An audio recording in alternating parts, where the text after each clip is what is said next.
Hello to y'all, this is Mike, your friendly bipolar blonde that's off his meds.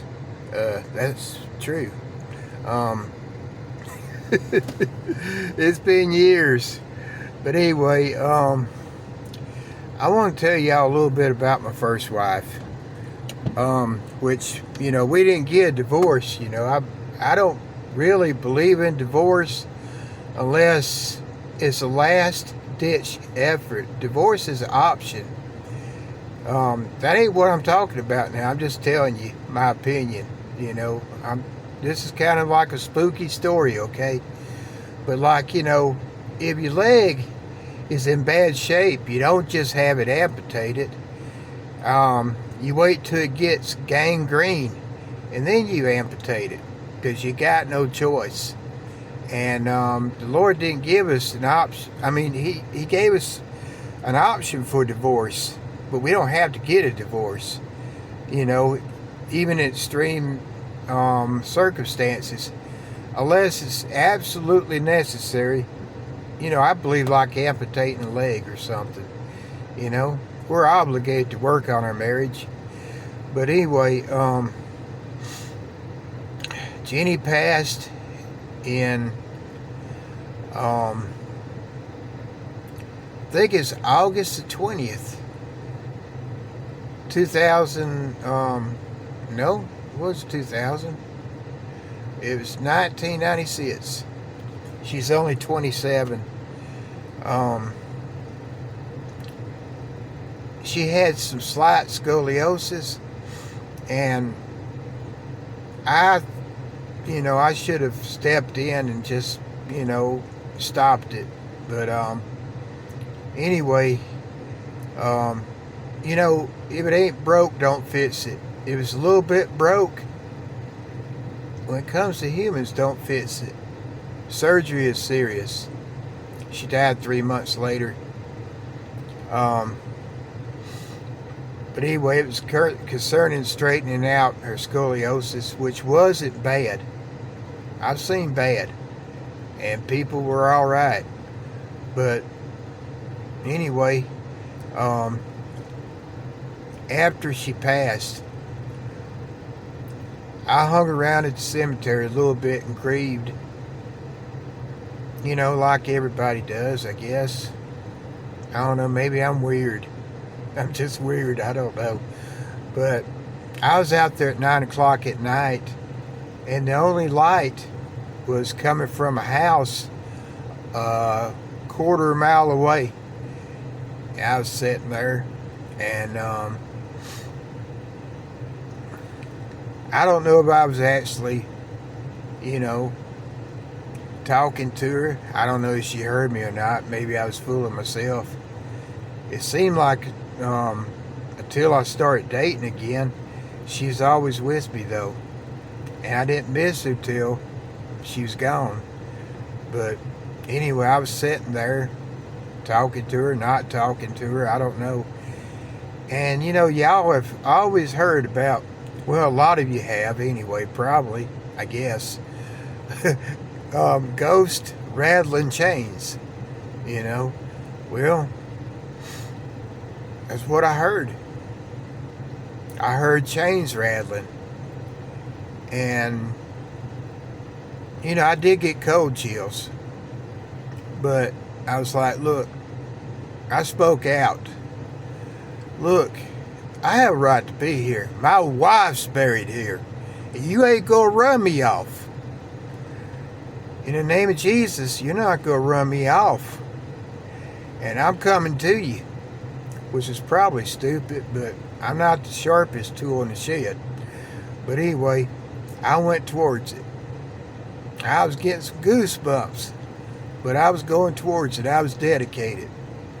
I went on up the hill, and it was that flagpole where you raised the flag. That was hitting up against the pole. I was relieved, of course, but I really don't remember any wind blowing that day. Then later on, I got in a relationship, with this lady before I met Melvina. And, well, like I guess most of y'all do, nowadays people do, they start doing stuff that they're supposed to wait till they get married to do. Well, I was doing it too. And in different places, including our bedroom. But I was alone that night. And around 5 in the morning, I guess, I woke up and something was yanking the heck out of my right arm. And I mean, it was yanking it good. It was still yanking it when I woke up. And I snatched my arm away. And I said, well, just drag me off the bed then. I probably said it louder than that. But, y'all don't want to hear me get fierce. I get pretty fierce, sometimes if I need to. And it stopped. And I'm like, whoa. I'm doing stuff I ain't supposed to do, and the devil's trying to get me. I went and turned every light on in the trailer. Yeah, I was chicken. Yeah, I was chicken. But anyway, then I went back to bed. But, things occurred to me later. That's the usual for me. Things I should have said, I thought about them later, not when I should have said them. Things that happen later on, I think about it. Sometimes it takes years. Hey, I'm telling off of myself. Whatever, But, I used to... Jenny was hard to scare. The only time I actually scared her is when I came in with a lizard one time. I just played with her. And, man, she took off. She went down the back stairs. One time a snake scared her too. I'll tell y'all about that later. I didn't do it though, it was just a snake. But anyway, she took off down to my parents' house. I cornered her in the back bedroom with that thing. I wasn't going to hurt her or anything, but she didn't know that. She's scared to death of that thing. Well, let me tell you, she came out of that corner. She sure did. But anyway, otherwise than that, she was hard to scare. Oh, there's 2 instances with a snake. One time it was my fault. But anyway, I used to stay up late. I didn't really have much peace in my mind for some reason, and when I come home from work, I'd work on cars and stuff like that, and pretty much run myself into the ground till I was just so tired and sleepy, But at the time, I didn't have peace with God, is what it was. And I stayed up till like 4:30 in the morning working on stuff. I had to be at work at 8. And I'd come in and joke with her a little bit. She'd be sound asleep, and our bed was kind of high up on catwalks. I'd crawl under it, and I'd go, like that, and raise my arm up from under the bed and grab her arm. And all she'd do is be like, Mike, go to bed. And she'd get mad at me, which I found out that just about any woman that I've been with, when it comes to the bed or whatever, or, actually going to sleep with them in the bed, Jeannie, Trisha, Melvina, guys, you don't mess with a sleeping woman. You don't want your head bit off. leave them alone. Let them sleep. That's the most peaceful they're going to be. I don't care how nice they are. Asleep is the best, the nicest they're going to be. And even a nice woman will bite your head off if you wake her up, you know, and everything. But it occurred to me later on that she was just getting me back. And since I feel like she was kind of with me till I got in a genuine relationship, that she was offended at what I was doing because I didn't, you know, do anything with her before I got married. Neither did I, you know, with Melvina. And I always thought that Jenny was not jealous whatsoever. But it's been a few years now. Melvina told me something. You see, before me and Jenny got married, we really was getting bored with one another. And we just wasn't feeling it anymore. And we was about to break up. And it was late in the year, whatever year it was, 91, I guess. And she invited me to a Christmas get together at her aunt's. I figured, well, maybe I ought to go. And well, anyway, I got there kind of early, and I was there just about all day. I left to go eat Christmas dinner with my friend and came back. She still ain't showed. I noticed somebody sitting over there in the corner in the living room when I'd come in and watch TV. You know, sometimes me and my friends would cut up outside and stuff, you know. And I noticed this blonde-headed woman. And she was looking at me with, I guess, you know, she was just, the way she's staring at me kind of made me think she had hungry eyes. You know, I mean, that's the only way I could describe it. And I thought it was another woman. I didn't know it was Melvina. And then I'd go out in the yard, you know, and old Mark would come up, you know. Yeah, Melvina wants to talk to you. And I'm like, oh, man, go on. You know, I thought he's just making fun of me, you know, because I figured Melvina was out of my league. I had a crush on her. She always smiled pretty much when I seen her.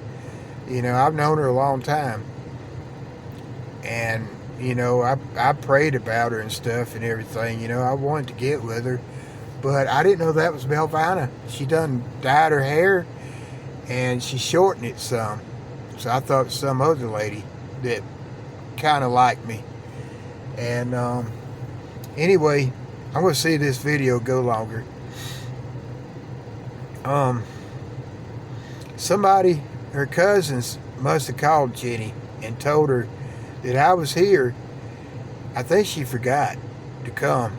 But anyway, I think they told her Melvina was interested in me. She got there around 5:30 in the afternoon with her aunt. She came in her car, though.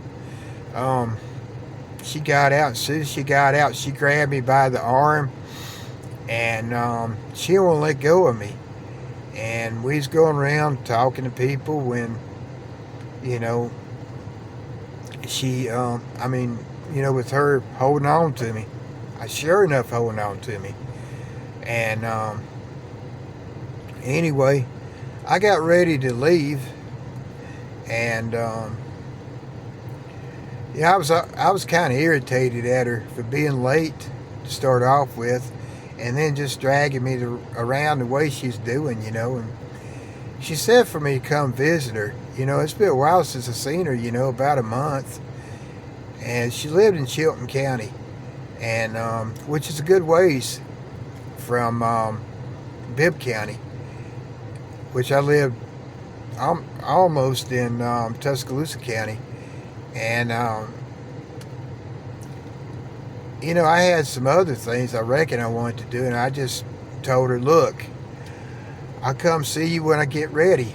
You know, I said it kind of hateful, like I shouldn't have, but I got in my car and left. And, well, you know, earlier that day, Mark showed me a new pair of aluminum knuckles that he had. And I was like, yeah, man, that's cool. You know, I wasn't really impressed with them or anything, you know. I mean, he wasn't going to use them. He just got them for novelty's sake. And whatever, you know. And Melvina was telling me that after I left, he showed them to Jenny. Now, before that, though, she went to Melvina and told her that she was ugly, which is a doggone lie. She's drop dead gorgeous still. To me, she is. You should have seen her back then.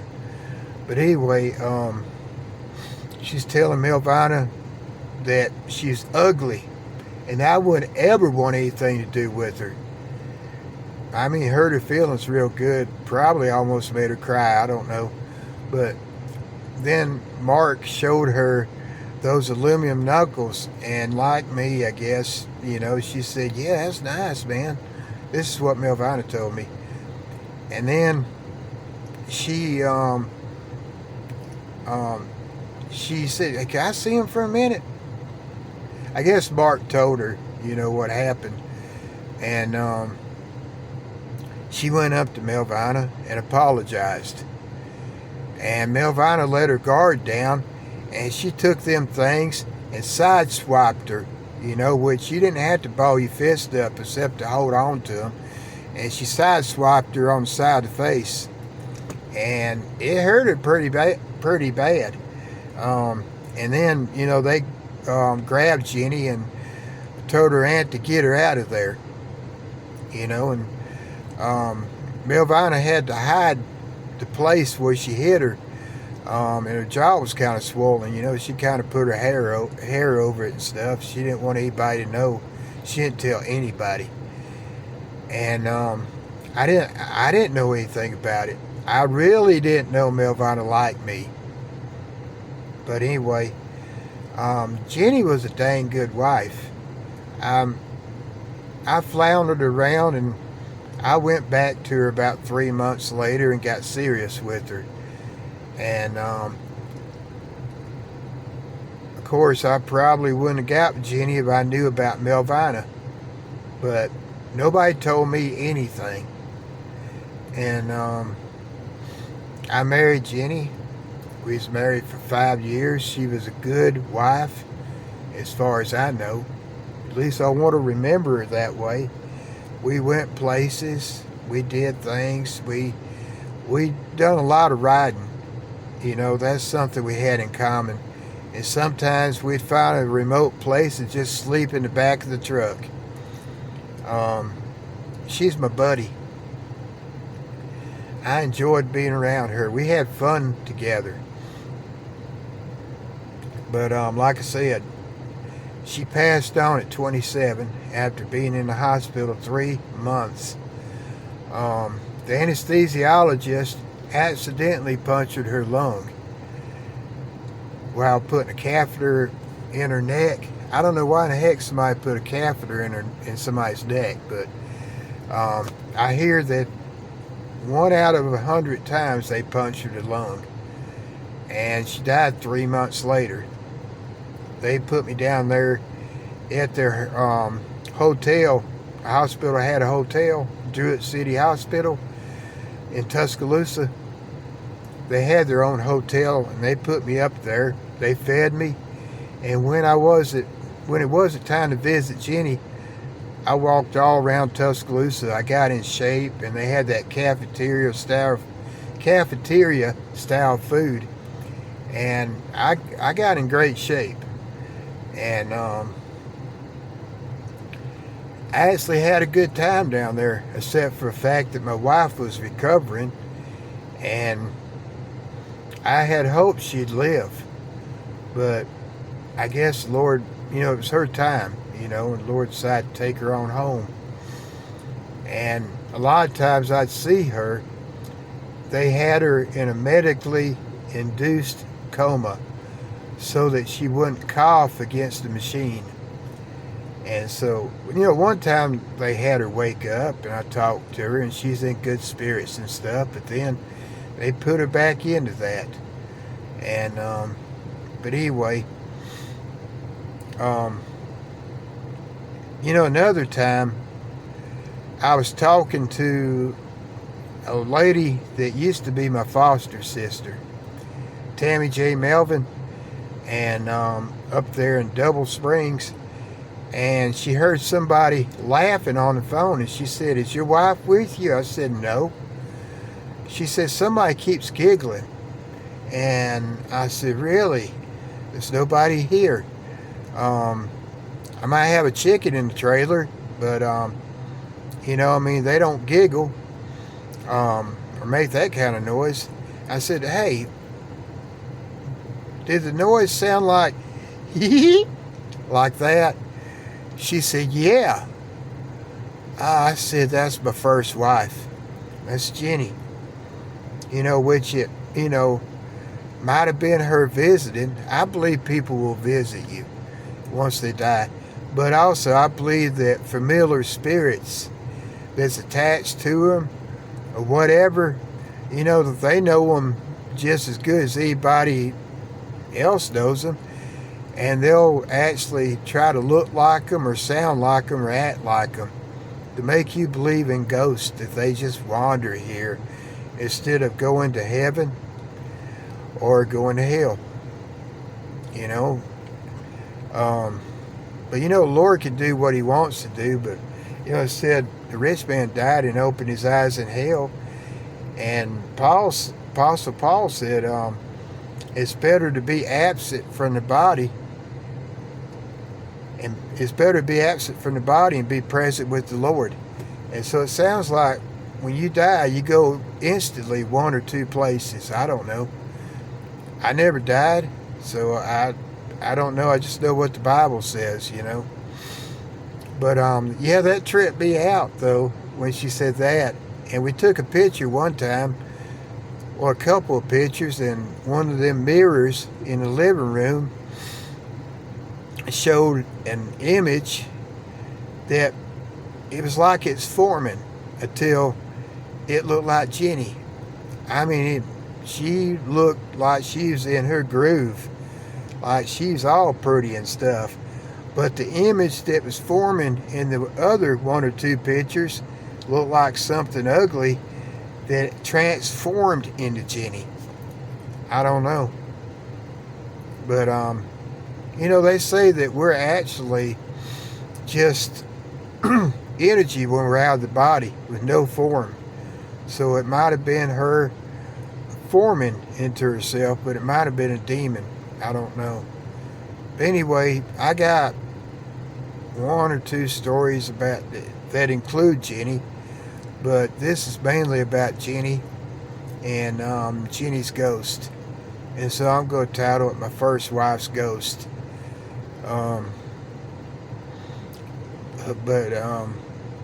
Anyway, my wife's cousin said she came to him.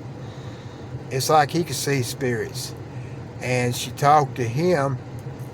And I don't know why she won't talk to me.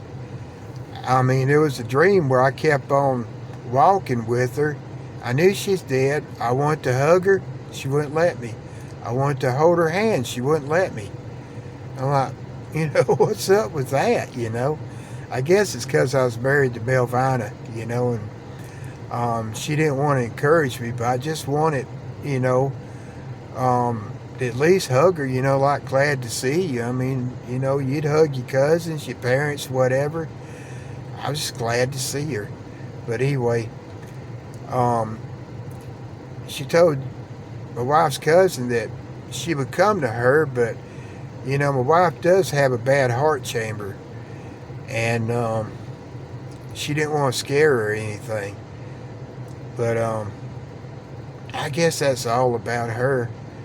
I know my wife actually went with me one time to put flowers on her grave, and it's like she could see an image of her smiling, like from her chest up, and stuff. Because she told me one thing. She said she does not want to be forgotten if she died. And so I try not to forget her. And, well, I'm telling y'all about her. So I ain't forgot her, But what I told you about what she did with Melvina, she felt more for me than she was letting on. And she was jealous. And she felt like she's about to lose me. And she's just trying to defend herself. I mean, in a roundabout way, I'm mad at her for hurting Melvina and cutting her down and everything. But, it made me feel good that she actually was jealous, although she tried her best not to let me see it, ever. But of course, Melvina, she let me see it. Melvina is jealous. Very, very jealous. But anyway, that's a little bit toxic in a relationship, especially in a marriage. But I love Melvina, and love overlooks things, But these modern people, like on some of the stories I listen to, especially the men, they'll divorce a woman if she looks at them sideways. But anyway, like I said, divorce is a last ditch effort. Your wife is going around, or your husband's going around cheating on you, and they could give you something. And you could be like, well, I just ain't going to sleep with them. Well, yeah, but you might wake up and they might be doing stuff to you without your consent, without your knowledge, until you know. And then they could give you something, so it's best to just get them out of the house. Last ditch effort, like cutting off a leg that's gangrene before it poisons your whole body. But anyway, yeah, I repeat myself. They say that's what old men do. I'm 60 years old, but I swear I'm only 13. Y'all didn't hear that. Okay, I'm gonna go. I gotta go home and get ready for work. Y'all have a good one. Bye.